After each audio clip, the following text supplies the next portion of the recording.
Hijo, estos ahorros son para emergencias, susurré, mientras él vaciaba mi cuenta bancaria justo frente a mí. Para cuando me di cuenta de que había sido solo la primera de muchas veces, ya era demasiado tarde.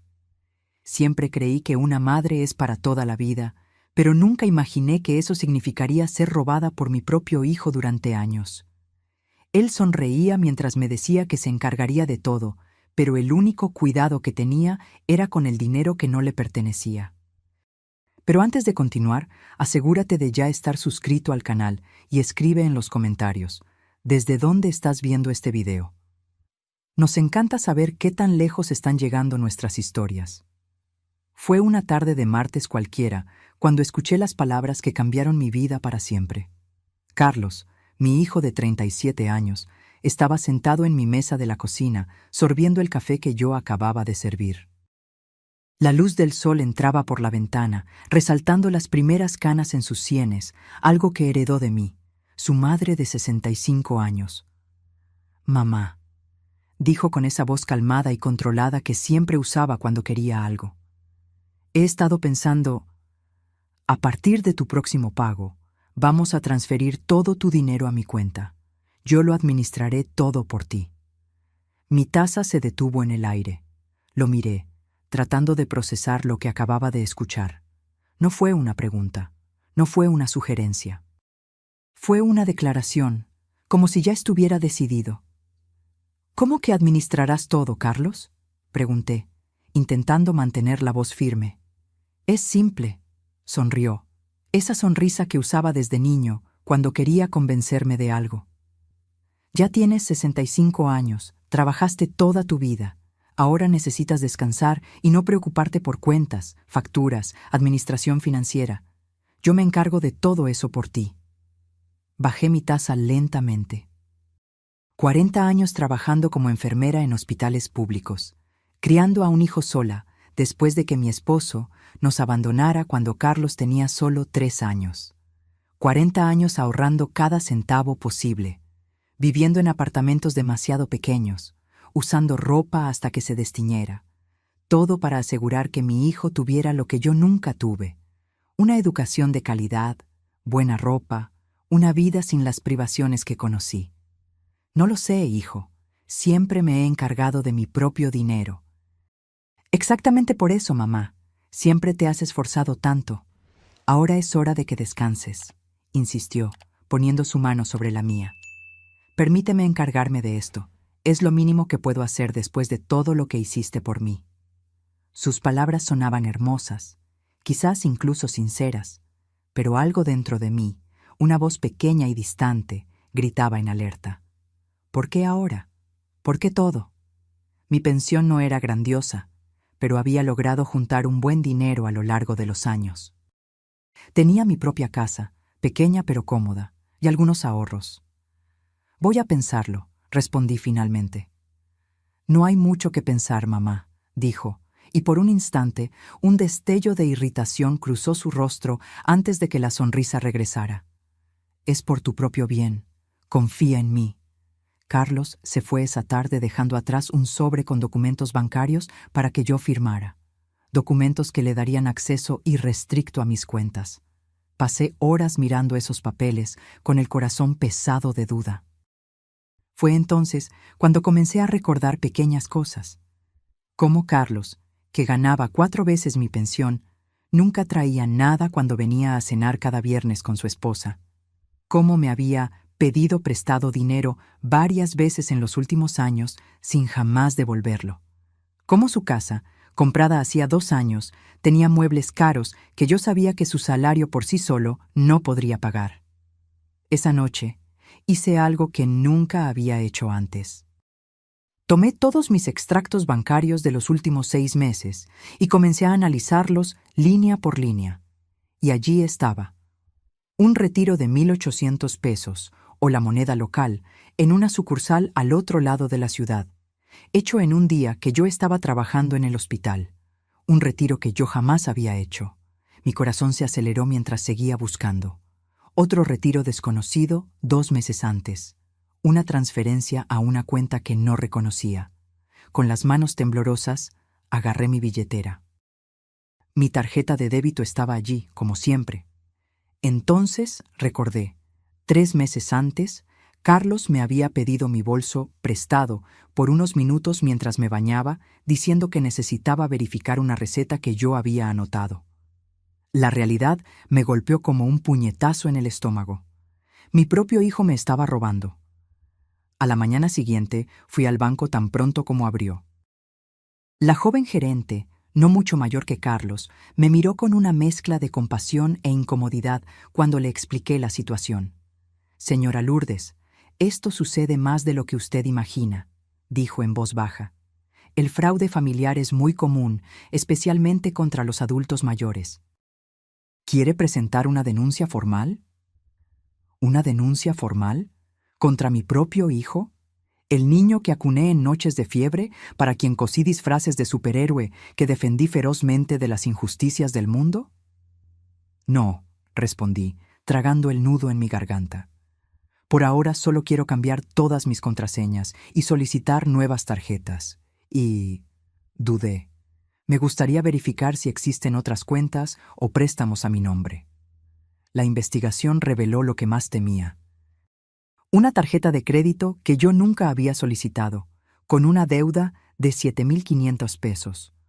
Una cuenta de servicio de luz en una dirección que no era la mía, la dirección de la casa de Carlos. Y lo peor, un préstamo de 15,000 pesos a mi nombre, solicitado hacía un año, que había perjudicado seriamente mi historial crediticio. Salí del banco sintiéndome como si hubiera envejecido 10 años esa mañana. Caminé sin rumbo por las calles, tratando de entender cómo el niño que yo había criado, que amaba más que a mí misma, se había transformado en este extraño que robaba a su propia madre. Cuando Carlos llamó esa tarde, dejé que se fuera al buzón de voz. Su mensaje fue claro. «Mamá, pasaré por ahí esta noche a buscar los documentos firmados. Ya organicé todo para que la transferencia comience el próximo mes». Fue entonces cuando tomé mi decisión. Pasé el resto del día haciendo llamadas.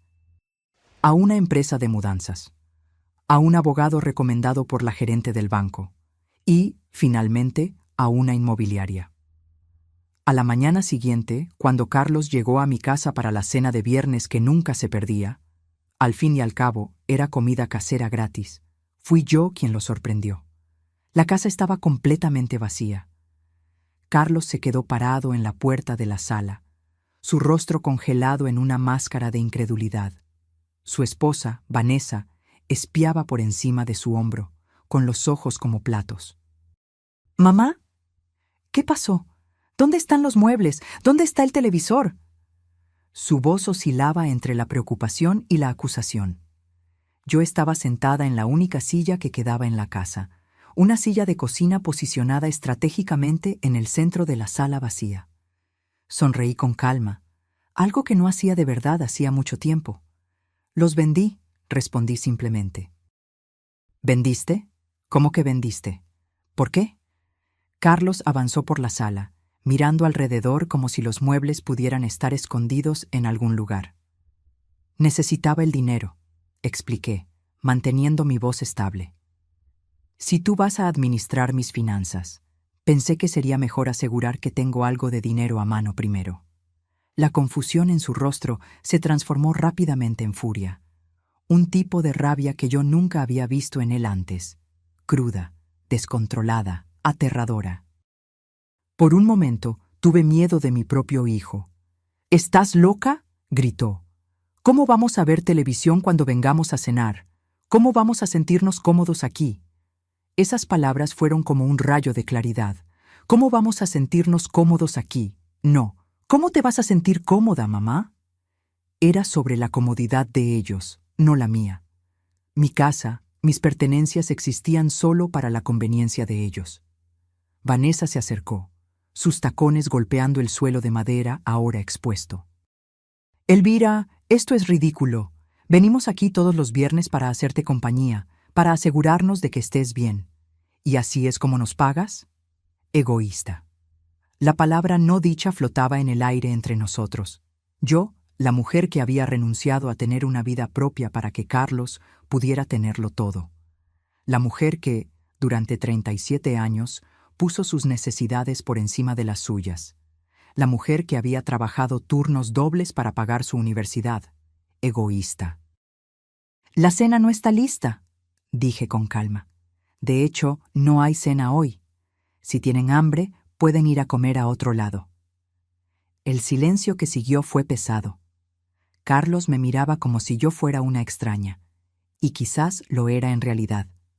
Una versión de mí que él nunca había conocido, que yo misma apenas estaba comenzando a conocer.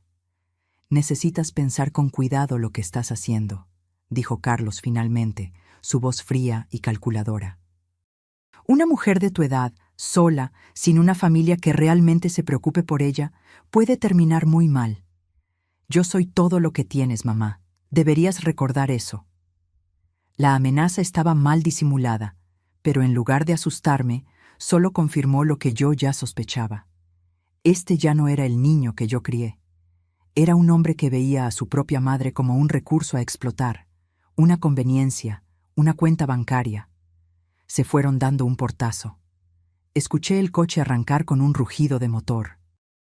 Y entonces, finalmente sola, dejé escapar un largo aliento que ni siquiera me di cuenta de que estaba conteniendo. En ese momento de silencio absoluto, en una casa vacía de muebles pero llena de recuerdos, comencé a entender cuán profundamente había sido traicionada. No era solo el dinero, era la confianza, el amor, la relación sagrada entre madre e hijo. A la semana siguiente, Carlos intentó llamarme varias veces. Ignoré todas las llamadas. En su lugar, seguí el consejo del abogado que había consultado. Primero, documenté todo: cada retiro no autorizado, cada cuenta fraudulenta, cada centavo que me había sido quitado sin mi conocimiento. El total me dejó sin aliento: 32,000 pesos a lo largo de 3 años. Para algunos puede no parecer mucho, pero para mí representaba años de ahorro cuidadoso, de sacrificios diarios, de elegir entre necesidades porque no podía tenerlo todo. Mientras organizaba las pruebas, reviví nuestra historia, la mía y la de Carlos. El día en que nació, rojo y furioso, como si protestara por su llegada al mundo. Las noches en que trabajaba en el turno de la madrugada en el hospital, dejándolo con la vecina porque no tenía otra opción. El sacrificio de rechazar un segundo matrimonio porque el pretendiente no aceptaba otro hijo que criar. Los años en que compartimos un apartamento de una habitación, durmiendo en la misma cama hasta que él cumplió 8 años porque no podíamos pagar más espacio. Recordé los tenis caros que imploró en la escuela secundaria, que costaron la mitad de mi salario mensual, pero que compré porque no quería que se sintiera inferior a sus compañeros. De la universidad privada que financié con un préstamo que tardé 10 años en pagar. De los 5 años después de su graduación en que continuó viviendo conmigo, sin contribuir con un centavo, ahorrando mientras yo pagaba por todo. ¿Y cómo recompensó todos esos sacrificios? Robándome cuando comencé a envejecer, tratándome como un restaurante gratuito los viernes, planeando tomar control total de lo poco que yo había logrado guardar. Una semana después de la confrontación, Carlos apareció sin avisar. Estaba más tranquilo esta vez, con esa sonrisa ensayada que usaba cuando quería manipularme. «Mamá, vamos a hablar como adultos», dijo. «Vendiste todos los muebles por impulso. Claramente estás tomando malas decisiones. Esto solo prueba que necesitas mi ayuda». Lo miré. Realmente lo miré, como no lo hacía mucho tiempo. Vi la vanidad en sus ojos, la ropa cara, el reloj de lujo en su muñeca. Vi al hombre en que se había convertido, no gracias a mis sacrificios, sino a pesar de ellos. «Carlos», dije con calma, «sé sobre los retiros, sé sobre la tarjeta de crédito, sé sobre la cuenta de luz, lo sé todo». La sonrisa desapareció instantáneamente de su rostro. «No sé de qué estás hablando», respondió, pero su voz tembló ligeramente. «Tengo todos los documentos. Hablé con un abogado. Lo que hiciste es fraude, Carlos. Es un delito». Se puso pálido. «Tú no me harías esto. Soy tu hijo». «Sí, eres mi hijo. y por ser mi hijo, te daré una opción que tú no me diste. O me devuelves todo el dinero que me quitaste, con intereses, o voy a la policía. Su reacción fue predecible. Primero negación, luego rabia. Finalmente, cuando se dio cuenta de que yo no cedería, amenazas mal disimuladas. Te vas a arrepentir de esto. Nadie te va a creer. Van a pensar que estás senil, confundida. Sonreí, una sonrisa triste. Tengo todos los extractos, Carlos. Tengo grabaciones de mis conversaciones en el banco. Tengo pruebas documentadas de cada centavo que me quitaste. No es mi palabra contra la tuya. Eres tú contra la evidencia. Salió furioso, dando un portazo con tanta fuerza que pensé que lo rompería. Pero esta vez no me sentí culpable. No me sentí asustada. Me sentí fuerte. En los días que siguieron, Carlos inició una campaña de difamación contra mí. Publicó en las redes sociales sobre cómo su madre anciana se estaba confundiendo, cómo él estaba solo tratando de ayudar y cómo era doloroso ver a alguien que amas perdiendo la capacidad de tomar decisiones. Sus amigos e incluso algunos vecinos que lo conocían desde niño expresaron solidaridad, ofreciéndole apoyo en este momento difícil. Nadie preguntó mi versión de la historia. Fue cuando decidí que ya era hora de dejar de ser silenciosa, de dejar de ser la madre abnegada que acepta todo en nombre del amor. Era hora de luchar. El primer paso fue presentar una queja formal en el banco. El segundo, iniciar un proceso legal por fraude. Y el tercero, el más difícil, fue hacer algo que nunca imaginé que haría: exponer públicamente lo que Carlos había hecho. Mientras enfrentaba los procedimientos legales, transferí el dinero de la venta de los muebles a una nueva cuenta en otro banco. Alquilé un pequeño apartamento en otro barrio, lejos de Carlos y de los recuerdos dolorosos. Y, por primera vez en la vida, comencé a pensar en mí misma. ¿Qué quería para el resto de mi vida? ¿Qué tipo de futuro podría construir ahora, a los 65 años, comenzando prácticamente de cero? La respuesta llegó en un folleto en la sala de espera de la oficina del abogado. Nunca es tarde para empezar de nuevo. Era un anuncio de un programa de emprendimiento para adultos mayores. Miré ese trozo de papel colorido por un largo tiempo. Empezar de nuevo. Una palabra que nunca consideré que sería parte de mi vida a esta edad. Los 3 meses que siguieron fueron los más intensos y transformadores de mi vida. Mientras el proceso legal contra Carlos avanzaba lentamente, decidí que no esperaría parada. Si estaba comenzando una nueva fase de la vida, lo haría con propósito y determinación. Me inscribí en el programa de emprendimiento. El primer día, me senté en la última fila de una sala llena de personas de mi edad o mayores. Personas con arrugas de expresión que contaban historias de vidas completas, pero que, como yo, estaban allí porque creían que todavía había más por vivir y crear. ¿Por qué estás aquí?, preguntó el instructor, un hombre de mediana edad con entusiasmo contagioso. Cuando llegó mi turno, las palabras salieron antes de que pudiera filtrarlas. Porque descubrí que crié a un ladrón, no a un hijo. Y ahora necesito descubrir quién soy yo, además de ser su madre. Hubo un momento de silencio impactado, seguido de algo inesperado: aplausos, miradas de comprensión, asentimientos solidarios. En ese instante me di cuenta de que no estaba sola. Muchos allí estaban comenzando de nuevo después de traiciones, pérdidas, decepciones.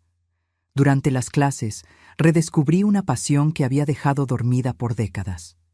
Cuando era joven, antes de que naciera Carlos, me encantaba hacer dulces caseros. Mi abuela, una portuguesa de temperamento fuerte y manos hábiles, me había enseñado recetas tradicionales que perfeccioné a lo largo de los años. Pero cuando la vida se convirtió en una lucha constante por sobrevivir como madre soltera, esa alegría fue sustituida por la necesidad. Con el incentivo de los instructores y compañeros, comencé a hacer dulces nuevamente. Primero, solo para compartir en las clases, luego, aceptando pequeños encargos. Los pasteles de nata, pequeñas tartas de crema portuguesas, trufas de chocolate, los famosos brigadeiros brasileños y flan de coco, los quindins brasileños, que salían de mis manos, eran más que postres, eran declaraciones de independencia. Cada venta, por pequeña que fuera, representaba algo que era completamente mío, algo que Carlos no podía quitarme, porque venía de mis habilidades, de mi creatividad, de mi trabajo. Mientras tanto, el proceso legal revelaba más capas de la traición de Carlos. El abogado descubrió que él había usado mi nombre como aval en un préstamo para reformar su casa, sin mi conocimiento, que había hecho compras en línea con tarjetas registradas a mi nombre, que había, sistemáticamente, abusado de mi confianza de maneras que yo ni siquiera imaginaba posibles. Las evidencias eran irrefutables, y finalmente los abogados de Carlos sugirieron un acuerdo. Él devolvería los $32. 000 pesos que me había quitado, más $10,000 por daños morales, y asumiría públicamente lo que había hecho, limpiando mi nombre e historial crediticio. Cuando recibí la noticia, estaba en la cocina comunitaria que alquilaba para hacer mis dulces a mayor escala. Mis manos estaban cubiertas de harina, y el olor a canela y limón llenaba el aire. Sentí una mezcla de alivio y tristeza. Alivio porque se haría justicia. Tristeza porque ningún valor monetario podría reparar el vínculo roto entre madre e hijo. La noche anterior a la firma del acuerdo, recibí una llamada de Carlos. Después de semanas ignorando sus intentos de contacto, decidí contestar. Su voz sonaba diferente, más baja, sin la arrogancia habitual. «Mamá, ¿podemos hablar antes de mañana? ¿Solo nosotros dos?» Dudé. Una parte de mí quería creer que estaba genuinamente arrepentido. Que el hijo que yo había criado, que amaba a pesar de todo, todavía estaba allí en algún lugar dentro de ese hombre que me había traicionado. ¿Sobre qué, Carlos? Sobre nosotros, sobre reconstruir. Sé que hice cosas terribles, pero tú eres mi madre. Siempre habrá un nosotros, ¿no es así? Cerré los ojos, sintiendo el peso de esas palabras. Durante casi 4 décadas, nosotros significó que mis necesidades venían después de las suyas, que mis sueños podían esperar, que mi vida existía en función de la suya. No, Carlos, respondí finalmente. Ya no existe un nosotros, existe tú, que necesitas lidiar con las consecuencias de tus elecciones, y existo yo, que finalmente estoy aprendiendo a vivir por mí misma. Comenzó a protestar, a rogar, a manipular como siempre hacía. Pero algo había cambiado en mí. Sus palabras ya no tenían poder sobre mi corazón o mis decisiones. Mañana nos encontramos en la oficina del abogado. Buenas noches, Carlos. Colgué y volví a enrollar mis pasteles de nata. Cada movimiento metódico, estirar la masa, cortar los círculos perfectos, preparar el relleno cremoso, era una afirmación. Cada dulce finalizado era un recordatorio tangible de lo que yo podía crear con mis propias manos. A la mañana siguiente, firmé el acuerdo sin derramar una lágrima. Carlos evitó mi mirada durante toda la reunión, respondiendo solo con monosílabos cuando su abogado le hacía preguntas. Su esposa, Vanessa, no compareció. Cuando todo terminó y los abogados salieron para hacer copias de los documentos, quedamos solos en la sala de reuniones por unos minutos. Un silencio pesado flotaba entre nosotros. ¿Por qué hiciste esto, Carlos?, pregunté finalmente. No con rabia o acusación, sino con genuina curiosidad. Tenías un buen trabajo, una casa bonita. ¿Por qué robar a tu propia madre? Miró hacia abajo, pasando la mano por su cabello perfectamente arreglado. No lo sé, murmuró.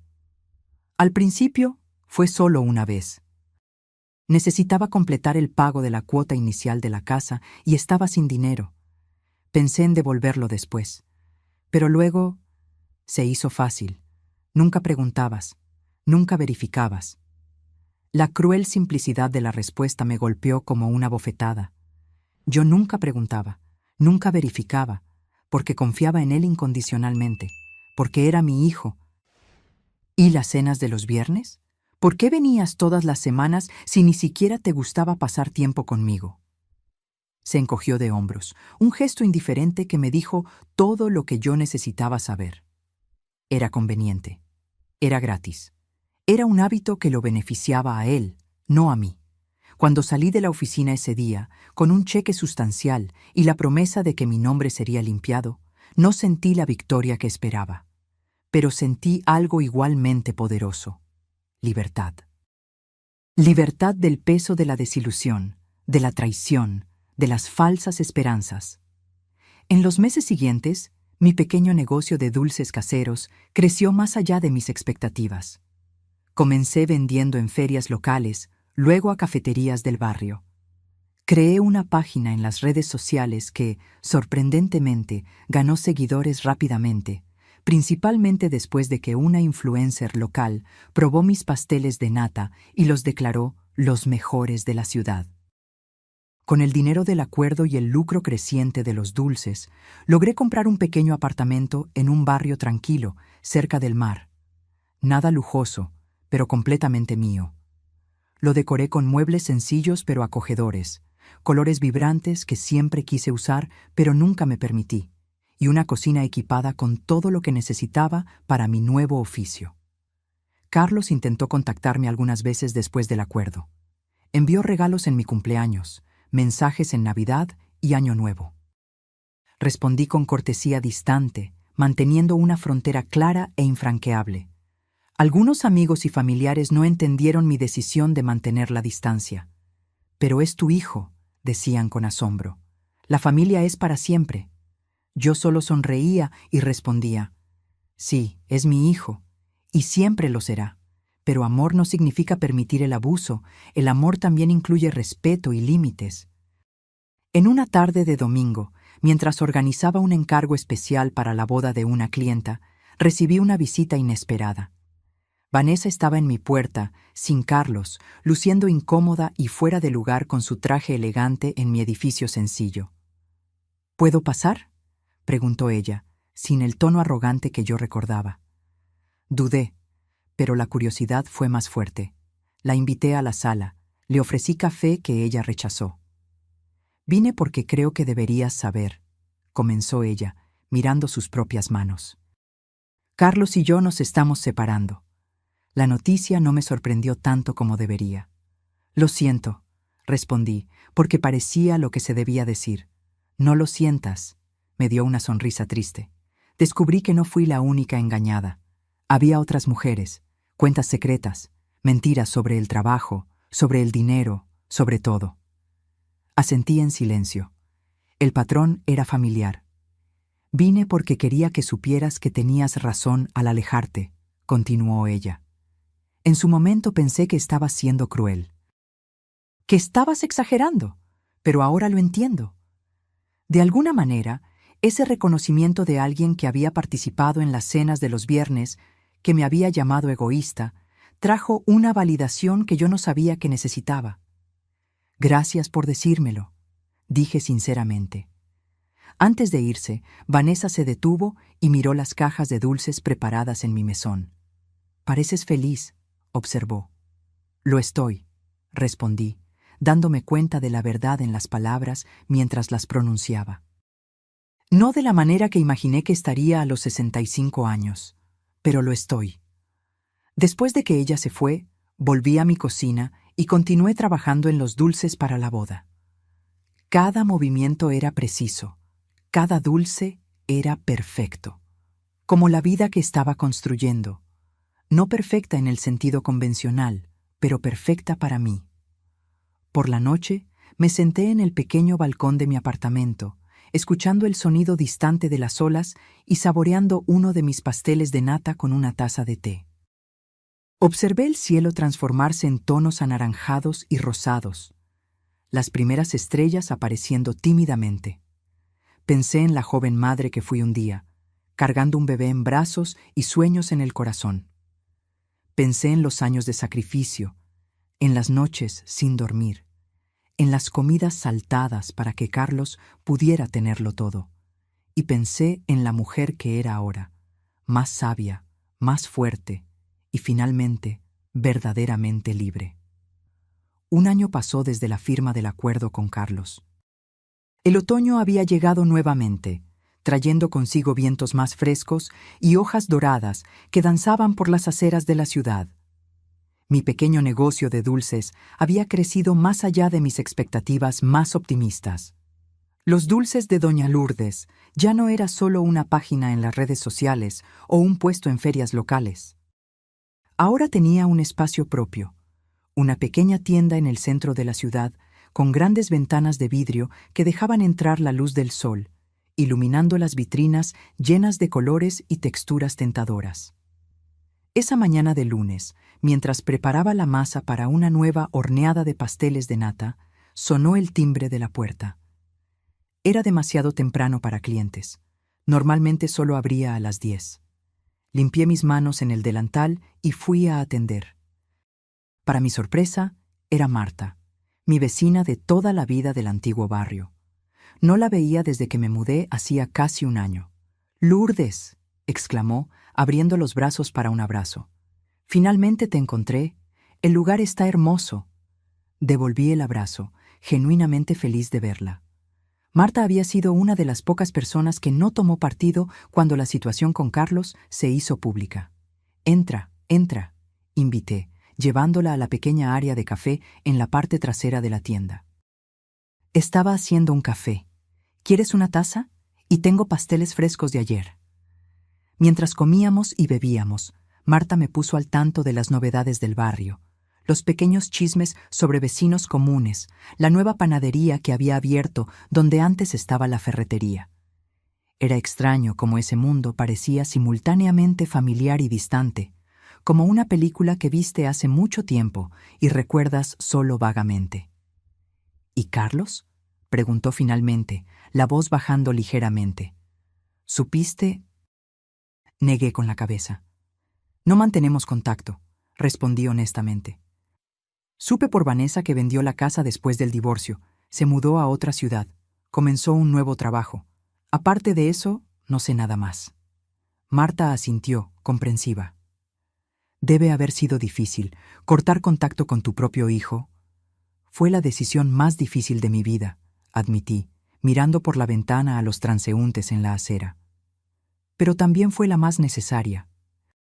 A veces necesitamos remover personas tóxicas de nuestras vidas, incluso cuando son familia. Especialmente cuando son familia, porque el daño es mayor. «Pareces diferente, Lourdes», observó Marta. «Más ligera, más segura». Sonreí, reconociendo la verdad en sus palabras. Es porque finalmente entendí que merezco más que sobras. Pasé toda mi vida poniéndome en segundo lugar. Primero fue por necesidad. Criar a un hijo sola no me dejaba opción. Luego se volvió un hábito, y entonces se convirtió en una trampa. ¿Una trampa? Sí, la trampa de creer que amor significa sacrificio constante, que ser una buena madre significa no tener límites, que envejecer significa aceptar cualquier migaja de atención de los hijos, incluso cuando viene con abuso. Marta tomó un sorbo de café, pensativa. Muchas de nosotras caemos en esa trampa. Yo misma. Fue interrumpida por la campanilla de la puerta. Una joven entró, mirando alrededor con curiosidad. «Con permiso», me levanté. «Necesito atender». La clienta era una novia en busca de dulces para su boda. Mientras conversábamos sobre sabores y cantidades, noté que Marta me observaba con una sonrisa. Cuando terminé con la clienta, que salió prometiendo volver con la confirmación del pedido, Marta se acercó. «Encontraste tu lugar en el mundo», dijo. No era una pregunta. «Lo encontré», confirmé, a los 66 años. ¿Quién lo diría? Después de que Marta se fue, volví a la cocina y continué preparando los dulces para el día. Cada movimiento era familiar ahora, casi meditativo. Mientras trabajaba, reflexionaba sobre la jornada del último año. No había sido fácil. Hubo noches en que me desperté llorando, sintiendo la ausencia de Carlos como un agujero en el pecho. Hubo momentos en que casi lo llamo, casi cedía a la vieja necesidad de mantener la paz a toda costa. Hubo días en que me cuestioné si estaba siendo demasiado dura, si debería darle otra oportunidad, pero luego recordaba los extractos bancarios. Las cuentas fraudulentas, la frialdad calculada con que él había planeado tomar control total de mis finanzas, y la determinación regresaba. El primer mes después del acuerdo fue el más difícil. Utilicé parte del dinero para alquilar un espacio en la cocina comunitaria, donde producía mis dulces 3 veces por semana. En las primeras semanas vendía menos de lo que gastaba. Llegué a pensar que había cometido un error terrible, que era demasiado vieja para empezar de nuevo. Fue doña Celeste, una señora de 80 años que también usaba la cocina comunitaria para hacer conservas, quien me dio la perspectiva necesaria. «Lourdes, ¿cuántos años tienes? ¿65?» «Pff», bufó, ajustando los lentes en la punta de la nariz. «Puedes vivir 20-30 años más. ¿Vas a pasar todo ese tiempo lamentando lo que perdiste o vas a construir algo nuevo?» Sus palabras, directas y sin romanticismo, fueron exactamente lo que necesitaba escuchar. A la semana siguiente, invertí en mejores empaques, creé tarjetas de presentación y comencé a divulgar mi trabajo más activamente. El punto de inflexión llegó cuando Teresa, dueña de una cafetería encantadora en el centro, probó mis pasteles de nata. Ella no solo hizo un pedido para su tienda, sino que me invitó a participar en un festival gastronómico local. Fue allí donde mis dulces llamaron la atención de más personas, incluyendo a la mencionada influencer local, que los divulgó a sus seguidores. Los encargos comenzaron a llegar. Primero algunos a la semana, luego varios al día. En 6 meses logré alquilar mi propio espacio, esta pequeña tienda que ahora era mi santuario y sustento. La campanilla de la puerta me trajo de vuelta al presente. Más clientes habían llegado. La mañana se transformó en tarde, y la tarde en inicio de noche antes de que me diera cuenta. Cuando finalmente giré el letrero de abierto a cerrado, sentí el cansancio placentero de un día productivo. Volví a casa caminando, como hacía todos los días. Mi apartamento quedaba a 15 minutos de la tienda, una distancia perfecta para estirar las piernas y organizar los pensamientos. El camino pasaba por una pequeña plaza donde adultos mayores jugaban dominó y niños jugaban bajo la supervisión de niñeras y abuelos. A veces, observando a esas familias, sentía una punzada de tristeza. Me preguntaba si algún día tendría nietos, si Carlos formaría su propia familia, si algún día nos reconciliaríamos. Pero luego recordaba que la vida no sigue guiones, que a veces las historias que imaginamos para nosotros mismos necesitan ser reescritas, que no siempre los finales felices son como en los cuentos de hadas. Mi final feliz se estaba escribiendo ahora, poco a poco, día tras día. Estaba en las sonrisas de los clientes al probar mis dulces, en las amistades que hice con proveedores y otros comerciantes locales, en la libertad de tomar mis propias decisiones, grandes o pequeñas, sin tener que considerar las expectativas o manipulaciones de nadie. Al llegar a casa, encontré un sobre en el buzón. No tenía remitente, solo mi nombre y dirección en una caligrafía que reconocí inmediatamente. La letra de Carlos. Por un momento, me quedé parada en la entrada del edificio, mirando ese sobre como si fuera algo vivo y potencialmente peligroso. Una parte de mí quería romperlo sin leer.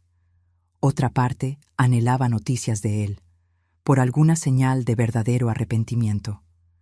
Subí a mi apartamento y puse el sobre en la mesa de la cocina. Preparé un té, me di un baño, comí una comida ligera. Todo el tiempo, el sobre permanecía allí, como un visitante silencioso esperando atención. Finalmente, me senté y lo abrí. Dentro había una carta manuscrita y una foto antigua. Yo sosteniendo a Carlos bebé en brazos, sonriendo a la cámara, con esa mezcla de agotamiento y alegría que solo las madres recientes conocen. La carta era breve. Mamá, no espero perdón, ni siquiera una respuesta. Solo quería que supieras que comencé terapia hace 6 meses. Estoy tratando de entender por qué hice lo que hice, ¿Por qué lastimé a la persona que más se sacrificó por mí? El terapeuta dice que tengo un largo camino por delante, que reconstruir la confianza, si alguna vez es posible, lleva años, no meses, que primero necesito convertirme en alguien digno de confianza. Vi tu tienda en las redes sociales, parece increíble. Siempre supe que hacías los mejores dulces del mundo. Estoy orgulloso de ti, aunque no tenga el derecho de sentir esto. Carlos. Leí la carta varias veces, tratando de encontrar la manipulación oculta, la agenda secreta. Pero, sorprendentemente, no parecía haber ninguna. Ningún pedido, ningún intento de justificar, ninguna solicitud implícita de reconciliación. Guardé la carta en el cajón donde guardaba documentos importantes. No respondí. No estaba lista, tal vez nunca lo estaría, pero algo cambió esa noche. Un pequeño nudo de amargura que ni siquiera sabía que cargaba comenzó a deshacerse. No era perdón, no todavía. Era simplemente el reconocimiento de que las personas pueden cambiar, de que el futuro permanece sin escribir, de que la vida continúa sorprendiendo, incluso a los 66 años. En la primavera siguiente, mi pequeño negocio enfrentó un dilema maravilloso. Estaba creciendo demasiado rápido. Ya no podía atender todos los encargos sola, especialmente después de que comencé a proveer a 3 cafeterías y una tienda de delicatessen. Por primera vez en la vida necesitaba contratar ayuda. La idea me ponía nerviosa. Ser jefa nunca había formado parte de mi plan de vida. Como enfermera, siempre fui subordinada a médicos y supervisores. Como madre, mi papel era cuidar, no liderar. «Estás pensando demasiado», dijo Teresa durante nuestro desayuno semanal en su cafetería. Esta rutina había comenzado algunos meses atrás y se había convertido en un punto de anclaje en nuestras semanas ocupadas. Contrata a alguien. Enseña tus recetas. Delega. Mis recetas son todo lo que tengo, confesé, revolviendo el café distraídamente. ¿Y si la persona no es confiable? ¿Y si roba mis fórmulas y abre un negocio competidor? Teresa se rió, sacudiendo la cabeza. Primero, eso es improbable. Segundo, incluso si sucede, nadie hace dulces como tú, Lourdes. Hay algo especial en tus creaciones que va más allá de las recetas. Tenía razón, por supuesto. Siempre la tenía. Teresa, con sus 50 años y 2 décadas de experiencia como empresaria, se había convertido no solo en una socia de negocios, sino en una mentora y amiga. Fue ella quien me ayudó a entender contratos, precios, gestión de inventario, aspectos del negocio que yo desconocía completamente. Días después de esa conversación, puse un pequeño anuncio en la vitrina. Se busca asistente de pastelería. Experiencia deseable pero no obligatoria. Pasión por los dulces indispensable. Entrevisté a 5 candidatas. Todas parecían adecuadas, pero algo en Juliana, una joven de 23 años recién graduada en gastronomía, me llamó la atención. Tal vez fue su entusiasmo genuino, la forma en que sus ojos brillaron al probar mis dulces, o la historia que compartió sobre aprender a hacer trufas de chocolate con su abuela cuando tenía 6 años. ¿Por qué quieres trabajar en una tienda pequeña como la mía?, le pregunté. Con tu diploma podrías intentar restaurantes más grandes, hoteles. Justamente por ser pequeña, respondió ella prontamente. Quiero aprender de alguien que pone el corazón en lo que hace. En lugares grandes, seré solo una más en la línea de producción. La contraté ese mismo día. Fue una de las mejores decisiones que he tomado. Juliana trajo más que solo ayuda práctica a la tienda. Trajo nuevas ideas, energía joven, conocimientos técnicos que complementaban mi experiencia intuitiva. Mientras yo dominaba los clásicos, pasteles de nata, flanes de coco, trufas de chocolate, ella sugirió fusiones contemporáneas y presentaciones innovadoras que atrajeron a una clientela más joven. Nuestra sociedad floreció de maneras inesperadas. Yo le enseñaba a ella los secretos de las recetas tradicionales, transmitidos por generaciones en mi familia. Ella me mostraba cómo usar las redes sociales de forma más eficaz, cómo tomar fotos que resaltaran la belleza de los dulces, cómo crear contenido que enganchara a los seguidores. Doña Lourdes, necesitamos hacer un video de usted preparando pasteles de nata, insistió ella una mañana. A la gente le encanta ver el proceso, especialmente cuando es alguien con su experiencia mostrando técnicas tradicionales. ¿Video? ¿Yo? Nadie quiere ver a una señora de cabello blanco haciendo dulces, protesté, medio riendo, medio en serio. Usted no lo entiende. Juliana sacudió la cabeza. Es exactamente eso lo que la gente quiere ver. Autenticidad, historia, técnica real. Están cansados de influencers perfectas que apenas saben romper un huevo. Reticentemente, permití que filmara. El video, editado con música suave y subtítulos explicativos, superó las 5.000 visualizaciones en 2 días. Los comentarios desbordaban de admiración, preguntas sobre técnicas y, sorprendentemente, historias personales de personas recordando a sus propias abuelas y madres en la cocina. ¿Vio? Juliana sonrió triunfante. Usted no es solo una pastelera. Es una contadora de historias a través de los dulces. Esa idea, que mis dulces eran historias, que cada receta cargaba recuerdos y tradiciones, resonó profundamente conmigo. Comencé a incluir pequeñas tarjetas con los encargos, contando el origen de cada dulce, cómo aprendía a hacerlo, qué recuerdos evocaba. A los clientes les encantó esta dimensión adicional. Muchos volvían no solo por los sabores, sino por las historias, por la conexión con algo auténtico en un mundo cada vez más artificial. 6 meses después de contratar a Juliana, expandimos el negocio. Alquilamos el espacio contiguo a la tienda original y lo transformamos en una pequeña área de café, donde los clientes podían saborear los dulces acompañados de café o té. Contratamos a 2 personas más, un joven para atender las mesas y una señora jubilada que, como yo, había encontrado en la pastelería una segunda carrera. Mi rutina cambió. Ahora, en lugar de hacer todos los dulces sola, supervisaba a un pequeño equipo. En lugar de preocuparme si tendría suficientes clientes, me preocupaba si podríamos atender a todos. En lugar del miedo al fracaso, enfrentaba el desafío del éxito. En una tarde particularmente concurrida, mientras preparábamos un gran encargo para una boda, recibí una visita inesperada. Estaba en la cocina, enseñando a la nueva empleada cómo hacer la crema perfecta para los pasteles de nata, cuando Juliana vino a llamarme. Doña Lourdes, hay un hombre preguntando por usted. Dijo que es su hijo. Mi corazón se detuvo por un instante. Habían pasado casi 2 años desde la confrontación con Carlos, 1 año y medio desde el acuerdo legal, 1 año desde su carta que nunca respondí. Dile que estoy ocupada, respondí automáticamente, la vieja cautela resurgiendo. Juliana dudó. Parece nervioso. Dijo que solo quiere 5 minutos.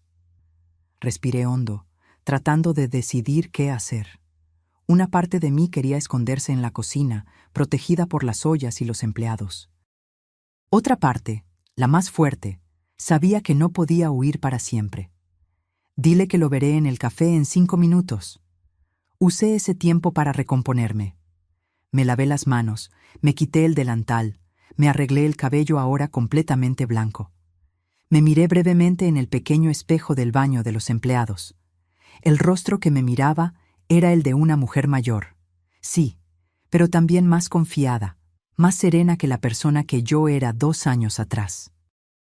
Carlos estaba sentado en una mesa en la esquina, mirando nerviosamente por la ventana. Parecía más delgado, más viejo. Había algo diferente en él que no pude identificar de inmediato. «Hola, Carlos», dije, sentándome frente a él. Me miró y vi la sorpresa en sus ojos. ¿Esperaba a la madre sumisa de antes? ¿La mujer que aceptaba todo, que nunca se imponía, que vivía en función de él? «Mamá», comenzó, la voz ligeramente temblorosa. «Estás diferente». «Lo estoy», asentí. «¿Qué quieres, Carlos?» Pareció momentáneamente desconcertado por mi franqueza. El viejo Carlos habría tomado control de la conversación inmediatamente, dictado los términos, manipulado sutilmente. Este Carlos parecía inseguro. Quería verte, respondió finalmente. Saber cómo estás. El lugar es increíble. Nunca imaginé que yo sería capaz de construir algo así, completé cuando él dejó la frase en el aire. No es eso, se apresuró a decir. Es que siempre parecías tan cansada, tan resignada con la vida. Ahora pareces ¿viva? Asintió, una pequeña sonrisa en sus labios. Sí, viva. Nos quedamos en silencio por un momento. Juliana apareció, trayendo 2 tazas de café y un plato con una selección de mis dulces. Cortesía de la casa, dijo con una sonrisa, pero sus ojos me preguntaban silenciosamente si yo estaba bien. Asentí levemente. Todavía estoy en terapia, dijo Carlos después de que ella se fue. 2 años ya. Ha sido difícil. Confrontar quién soy, lo que hice, por qué lo hice. ¿Y por qué lo hiciste?, pregunté, la pregunta que me atormentaba desde hacía años. Miró el café, como si las respuestas pudieran estar flotando en la superficie oscura. Al principio, era solo conveniencia. Tú estabas allí, disponible, nunca preguntabas. Después, se convirtió en una especie de derecho en mi cabeza, como si todo lo que tenías fuera parcialmente mío por derecho de nacimiento. La sinceridad desnuda de esas palabras dolía, pero también traía una extraña liberación. Finalmente, la verdad sin excusas ni manipulación. El terapeuta dice que tengo rasgos narcisistas, continuó, que crecí creyendo que el mundo, que tú, existía para servirme, que nunca desarrollé empatía real. Asentí, dándome cuenta de que eso tenía sentido. Explicaba tanto. No vine a pedir perdón, dijo sorprendiéndome. Sé que algunas cosas van más allá del perdón. Vine porque parte de mi proceso terapéutico es hacer reparaciones donde sea posible. Y quería que supieras que estoy intentando cambiar, que reconozco el daño que causé. Lo miré con nuevos ojos. Este no era el Carlos que conocía. Arrogante, manipulador, siempre con un ángulo, siempre con una agenda oculta. Este hombre parecía más humano, falible y consciente de sus fallas. Me alegra que estés buscando ayuda, dije finalmente. De verdad. Gracias, respondió, y vi lágrimas formándose en sus ojos. No esperaba nada de ti, ni siquiera que me recibieras, pero quería decir personalmente que lo siento, por todo. En ese momento, algo cambió entre nosotros. No era perdón, aún no. No era reconciliación, tal vez nunca lo sería. Pero era un reconocimiento mutuo, de que ambos estábamos cambiando, creciendo, encontrando nuevos caminos. Tus dulces siempre han sido los mejores, dijo, probando un flan de coco. Recuerdo que los hacías en las noches de domingo, cuando yo era pequeño. El comentario evocó un recuerdo largamente olvidado. Carlos a los 6 años, sentado en el mesón de la cocina, lamiendo la cuchara de madera mientras yo terminaba el dulce. Un momento simple de conexión maternal antes de que la vida se complicara, antes de que el dinero, el estatus y las expectativas distorsionaran nuestra relación. ¿Quieres conocer la cocina?, ofrecí impulsivamente. ¿Ver cómo lo hacemos ahora? Sus ojos se iluminaron con genuina sorpresa e interés. Me encantaría. Lo llevé a la trastienda de mi pequeño imperio. Le presenté al equipo, le mostré los equipos nuevos, le expliqué el proceso de producción que habíamos desarrollado. Observó todo con un respeto que nunca había demostrado antes por mi trabajo o mis habilidades. Construiste algo increíble aquí, mamá, dijo él cuando volvimos al café. Estoy orgulloso de ti. Las palabras parecían sinceras, desprovistas de la condescendencia que yo habría detectado antes. Gracias, respondí, y luego, por impulso, agregué, si quieres, puedes volver algún día, para un café, para conversar. No era una invitación a retomar nuestra antigua relación. Era la posibilidad de, quizás, construir algo nuevo, algo basado en el respeto mutuo, no en la explotación. en límites saludables, no en el sacrificio unilateral. Me gustaría eso, respondió él, con la voz embargada. Cuando nos despedimos en la puerta de la tienda, no hubo abrazos dramáticos ni promesas grandiosas, solo un reconocimiento silencioso de que el pasado no podía cambiarse, pero el futuro permanecía abierto. Volví a la cocina, a la masa que esperaba ser enrollada, a las cremas que necesitaban ser batidas, a la vida que había construido de cero, con mis propias manos, a los 66 años de edad. ¿Está todo bien, doña Lourdes?, preguntó Juliana, la preocupación evidente en su rostro joven. Sonreí, sintiendo una paz que no esperaba encontrar hoy. Sí, respondí, tomando el rodillo de amasar. Todo está bien. Y era verdad. Por primera vez en mucho tiempo estaba verdaderamente bien. No porque todo fuera perfecto o porque todas las heridas hubieran sanado, sino porque finalmente entendí que mi vida, mi valor, mi felicidad nunca dependieron de la aprobación o el amor de otra persona, ni siquiera de mi hijo. La verdadera liberación no estaba en cortar a Carlos de mi vida para siempre, ni en perdonar incondicionalmente y fingir que nada había sucedido. Estaba en la capacidad de establecer límites saludables, de exigir respeto, de poner mi bienestar primero, después de décadas poniéndolo en último lugar. Mientras trabajaba en la masa de los pasteles, sentí un profundo sentimiento de gratitud. Gratitud por la traición que, por dolorosa que fuera, me forzó a despertar. Que me empujó fuera de la zona de confort de la abnegación maternal, hacia una vida donde finalmente me permitía soñar, crear, prosperar. ¿Sabes algo, Juliana?, dije, mirando a mi joven asistente. Creo que es hora de que volvamos a expandirnos. ¿Qué te parece si comenzamos a ofrecer clases de pastelería? ¿Compartir no solo las recetas, sino las historias detrás de ellas? Sus ojos brillaron. Sería perfecto, doña Lourdes. A la gente le encantaría aprender de usted. Sonreí, ya imaginando cómo sería. Una nueva dirección, un nuevo capítulo, una nueva forma de dejar mi marca en el mundo, no solo como madre, sino como mujer, como creadora, como dueña de mi propia historia. En los 3 años que siguieron a aquella visita inesperada de Carlos, mi vida se expandió de maneras que yo jamás podría haber imaginado a los 65 años, cuando aún vivía a la sombra de la maternidad sacrificial y la explotación financiera. Los dulces de doña Lourdes ya no era solo una tienda, se había convertido en una institución en la ciudad.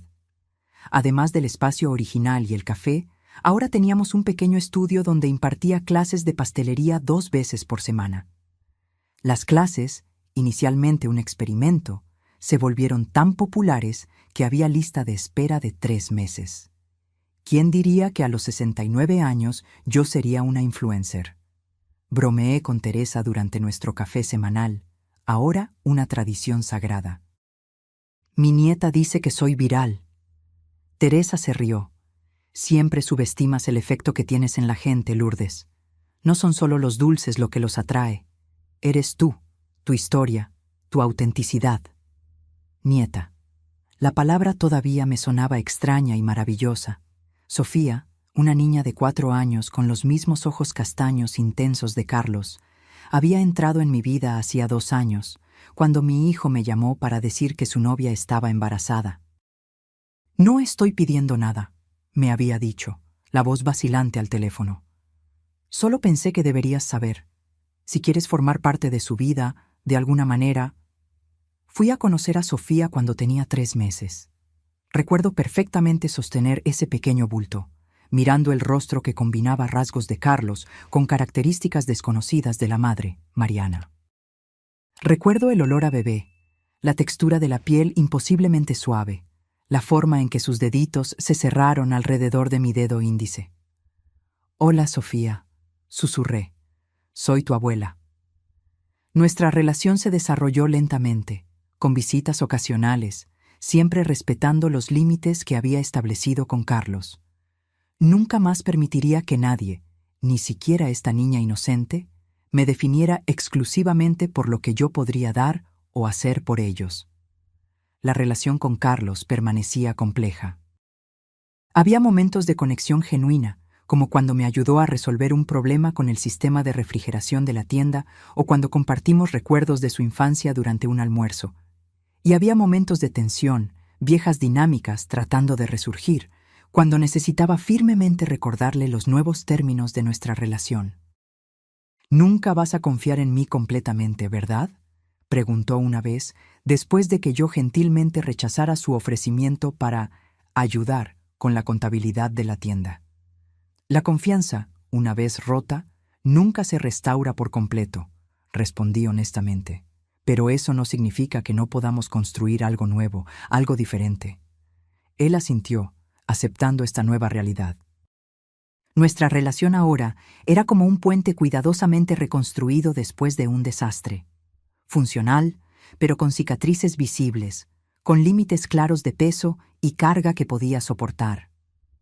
Esa mañana de primavera, mientras conversaba con Teresa, mis pensamientos divagaron hacia el futuro. A los 69 años, enfrentaba nuevamente decisiones que nunca esperé tener que tomar.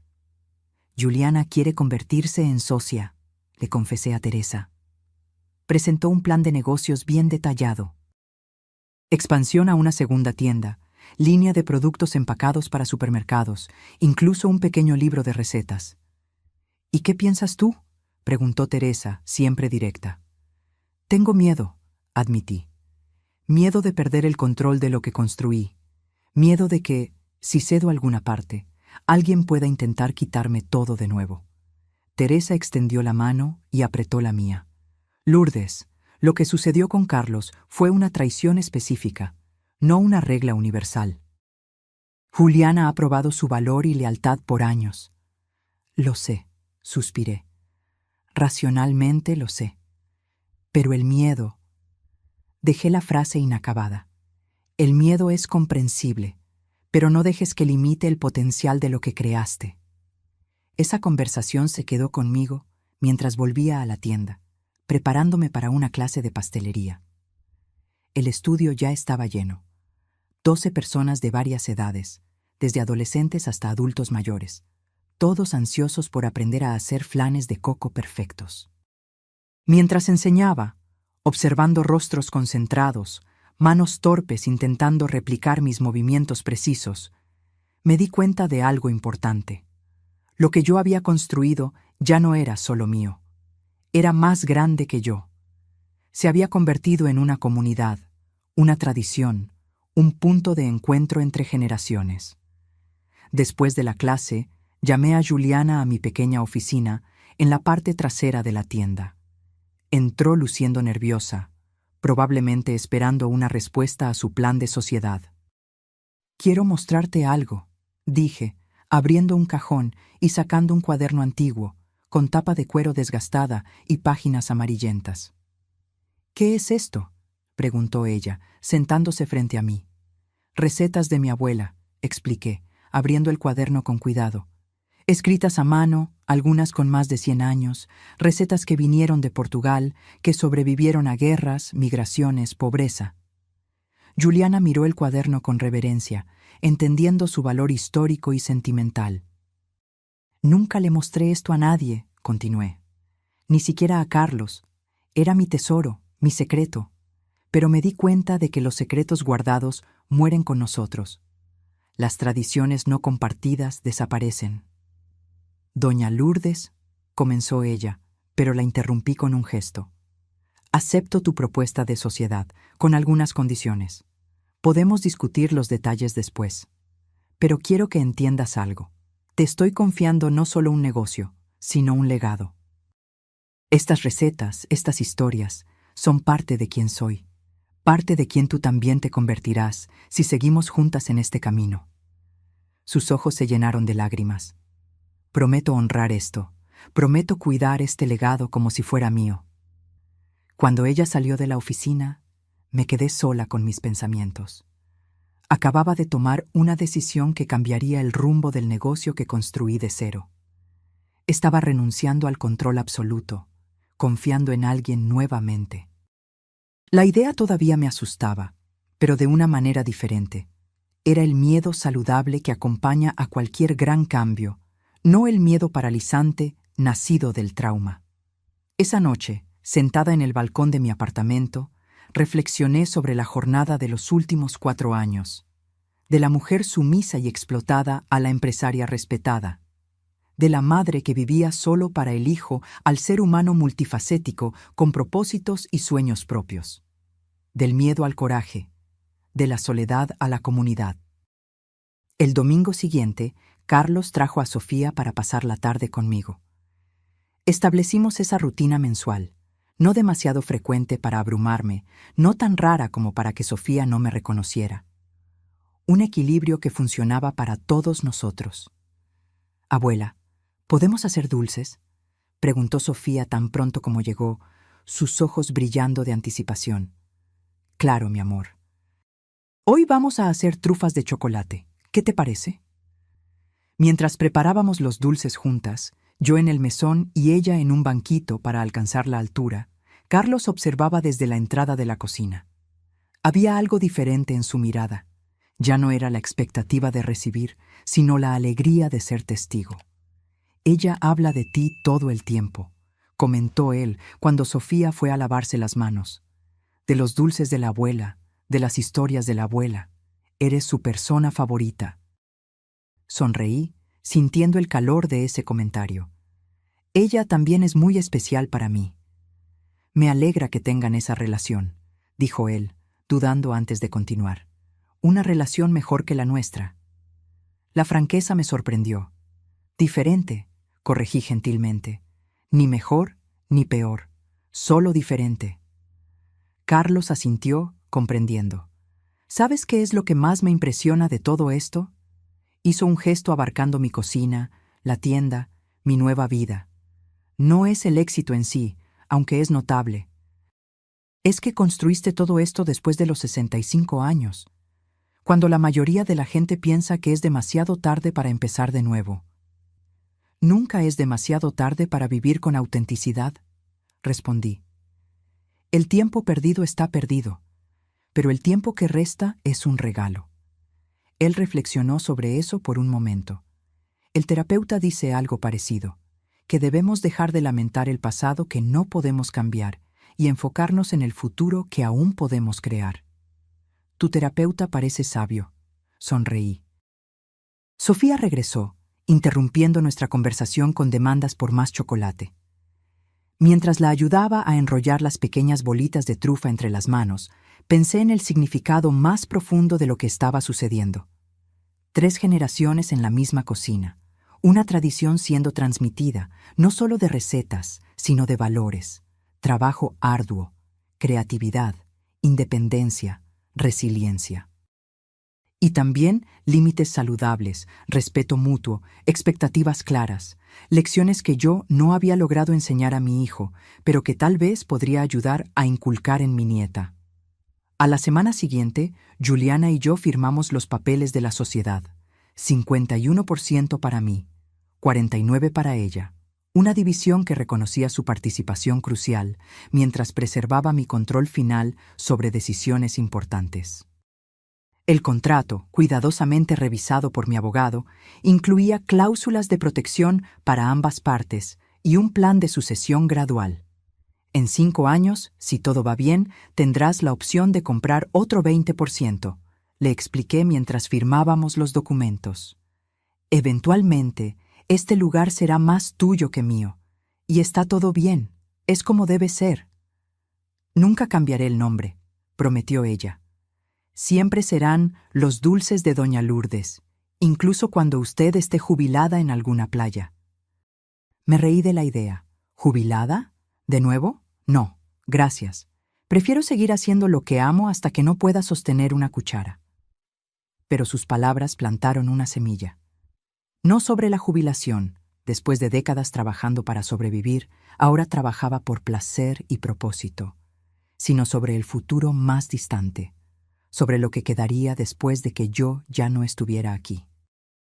En las semanas siguientes, comencé un proyecto que había pospuesto por mucho tiempo. documentar formalmente todas las recetas tradicionales de la familia, junto con las historias detrás de ellas. No solo las técnicas culinarias, sino los recuerdos, los contextos, las personas que las habían transmitido. Mi abuela haciendo pasteles de nata en la cocina minúscula del apartamento en el suburbio. Mi madre preparando flanes de coco para vender en el vecindario en tiempos difíciles. Yo misma, joven e inexperta, aprendiendo por ensayo y error. Teresa me convenció de transformar ese proyecto en un libro real. No es solo un libro de recetas, insistió ella. Es un libro de memorias, una pieza de historia cultural, un documento de resistencia femenina. La idea parecía demasiado grandiosa para mí, pero la semilla estaba plantada. En una tarde tranquila, mientras organizaba fotografías antiguas para incluir en el libro, recibí una llamada inesperada. Era Amanda, la gerente del banco donde todo comenzó 4 años atrás, cuando descubrí los primeros retiros no autorizados de Carlos. «Señora Lourdes», dijo ella, sonando animada. «No sé si me recuerda, pero...» «Claro que recuerdo, Amanda», interrumpí con una sonrisa. ¿Cómo podría olvidar a la persona que me ayudó a recuperar mi independencia financiera? Ella se rió. Me alegra que haya tenido ese impacto. De hecho, estoy llamando porque tengo un pedido un poco inusual. Estamos organizando una serie de charlas sobre educación financiera para mujeres, especialmente mujeres mayores, y me encantaría que usted compartiera su historia. La propuesta me tomó completamente por sorpresa. ¿Yo? ¿Dar una charla? Amanda, soy solo una pastelera. Usted es mucho más que eso, respondió ella firmemente. Es un ejemplo de resiliencia, de coraje, de reinvención.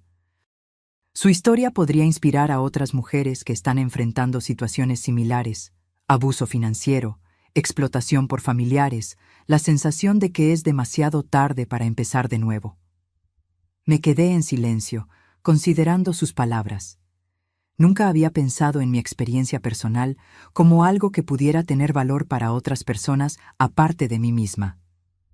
No necesita responder ahora, continuó Amanda. Piense en ello. Sería solo una conversación informal con un grupo pequeño, nada intimidante. Voy a pensarlo, prometí antes de colgar. En los días que siguieron, la idea de compartir mi historia públicamente se quedó conmigo, creciendo en atractivo. Hablé de ello con Juliana, con Teresa, incluso con Carlos, durante una de nuestras conversaciones cautelosas. «Deberías hacerlo», dijo Carlos, sorprendiéndome con su apoyo inmediato. «Tu historia es poderosa, mamá». Y lamentablemente, lo que sucedió entre nosotros no es tan inusual como debería ser. La sinceridad de ese reconocimiento, el hecho de que no intentó minimizar o justificar sus acciones pasadas, significaba más para mí que cualquier disculpa. Acepté la invitación de Amanda. La primera charla sería para un grupo pequeño, solo 15 mujeres, la mayoría mayores de 60 años. Me preparé meticulosamente, escribiendo notas, organizando pensamientos, tratando de decidir cuánto compartir, cómo encontrar el equilibrio entre la honestidad y la exposición excesiva. La noche anterior a la charla, llamé a Carlos. No sé exactamente por qué, tal vez buscando algún tipo de permiso, alguna confirmación de que estaba haciendo lo correcto al convertir nuestra historia privada en algo público. «Voy a hablar sobre lo que sucedió entre nosotros mañana», dije directamente. En un evento en el banco, hubo un breve silencio del otro lado de la línea. «Entiendo», respondió él finalmente. «Tienes todo el derecho. No voy a usar tu nombre», aclaré. «No se trata de exponerte o castigarte, se trata de ayudar a otras personas». «Gracias por eso», dijo él, la gratitud evidente en su voz. «Pero incluso si usaras mi nombre, solo estarías diciendo la verdad. A veces la verdad duele, pero eso no la hace menos necesaria».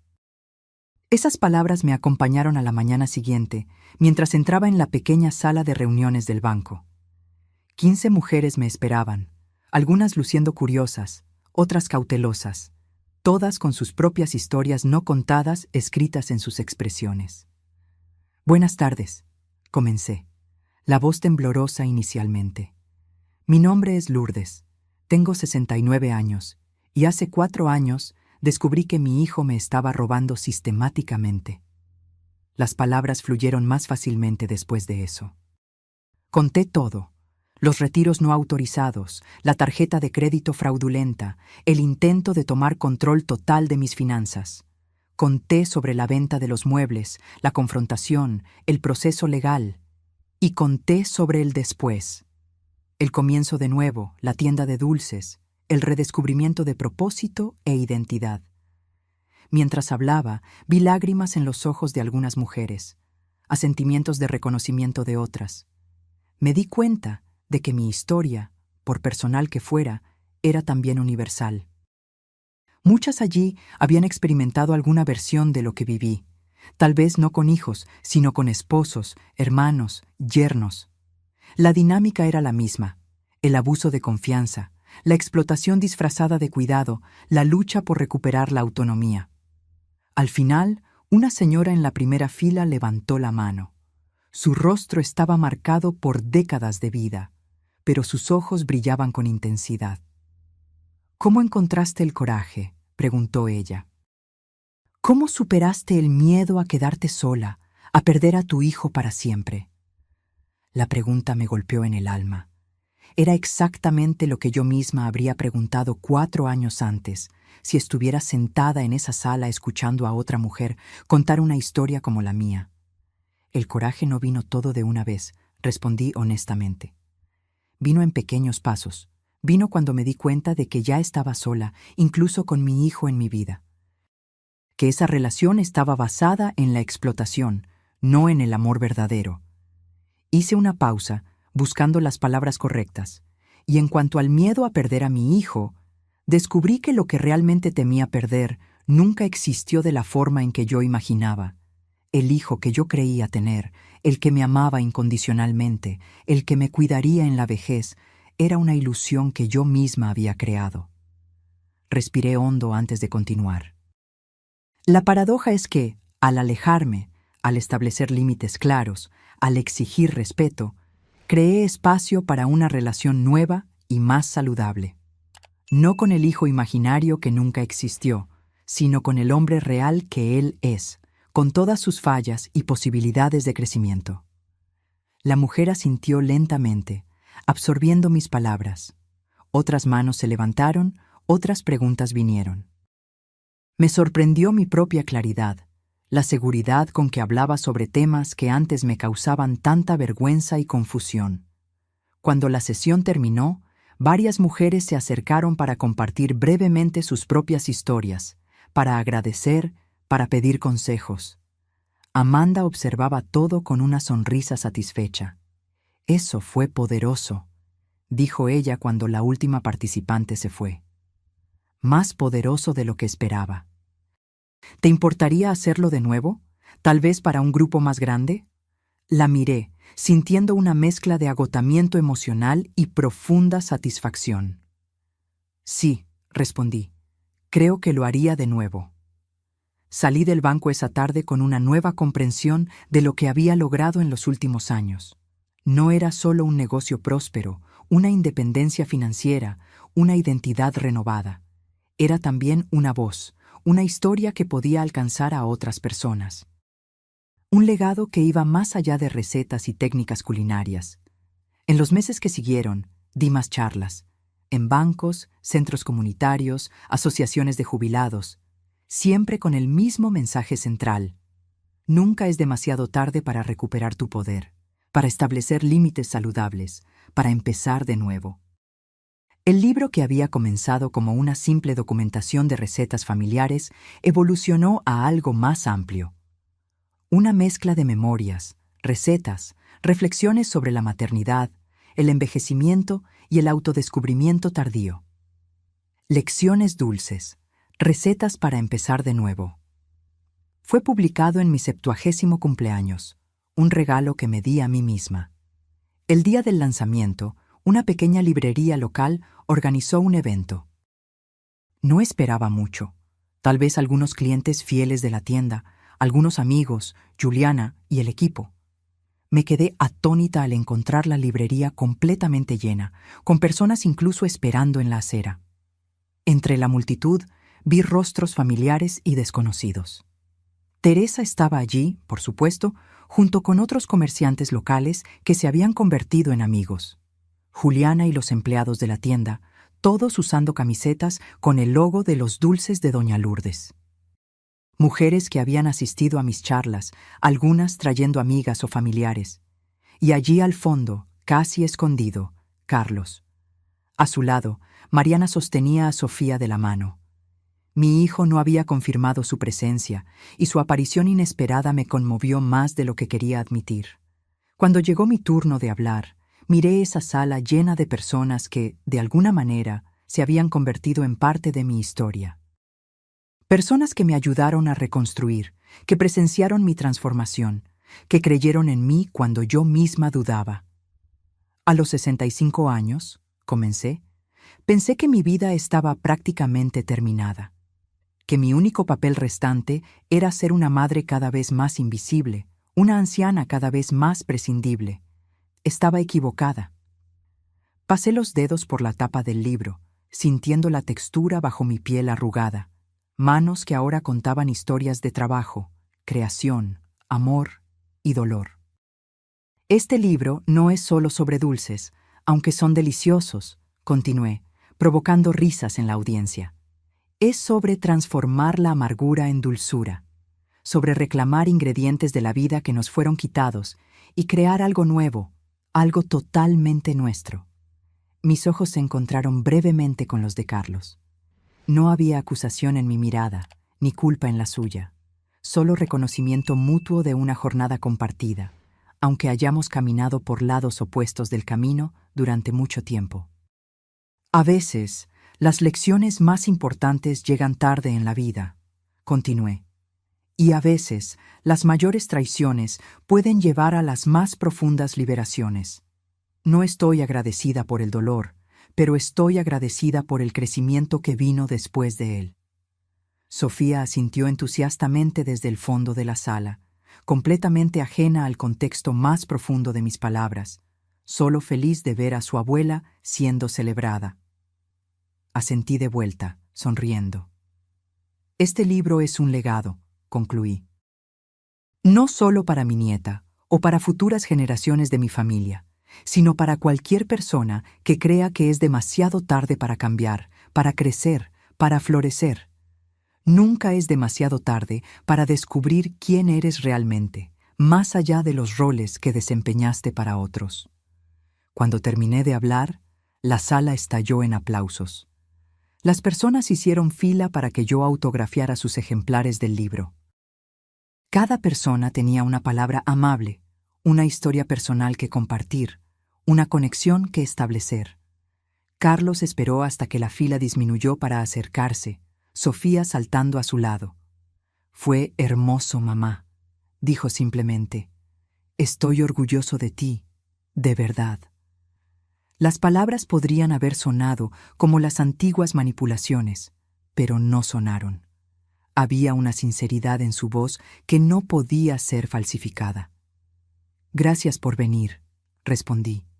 «Significa mucho para mí». Sofía saltó a mi regazo, pidiendo su propio libro autografiado. «Este es especial», le dije, escribiendo una dedicatoria personalizada, «para cuando seas mayor y quieras conocer mejor a tu abuela». Más tarde esa noche, después de que todos se hubieran ido, me quedé sola en la librería con el propietario, ayudando a organizar las sillas. Comentó cómo el evento había sido un éxito, cómo raramente veía a tantas personas emocionalmente involucradas en un lanzamiento. «Tocaste algo profundo en la gente», observó él. «Algo más allá de la comida o las historias familiares». Asentí, comprendiendo lo que él quería decir. Había tocado la universalidad de la lucha humana por la dignidad, por el respeto, por la autodeterminación, en la posibilidad de empezar de nuevo, sin importar la edad o las circunstancias. Al caminar a casa esa noche, bajo el cielo estrellado de la ciudad que se había vuelto verdaderamente mía, reflexioné sobre la jornada de los últimos años.